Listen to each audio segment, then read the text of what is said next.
In this video, I'm going to show you how to fix the issue when spicy or NSFW mode doesn't activate in Grok. First, as you can see here, the option does appear for me. When we go to the main menu, tap on your profile, scroll down, and the NSFW option appears. I can activate or deactivate it without any problem. If this option does not appear for you, there are two main things you need to check. The first reason is that your account is not set as an adult account.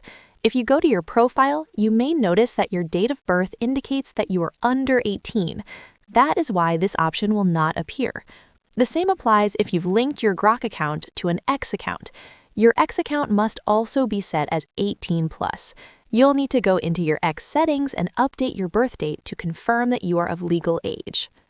On the other hand, if you logged in using another method, such as Google, your Google account must also be associated with an adult profile. If Grok detects any linked account is underage, the NSFW option will not be available.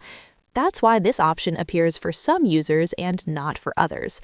You simply need to correct the date of birth in your Grok profile, your Google profile, your X/Twitter profile, or whichever account you use to sign in. If you still have questions, feel free to leave a comment on this video. Finally, to fully activate spicy mode, you need to type spicy mode in the chat. As you can see, it will say spice mode activated. Once you see that message, you're ready to start chatting in spicy mode. And that's it. See you in the next video.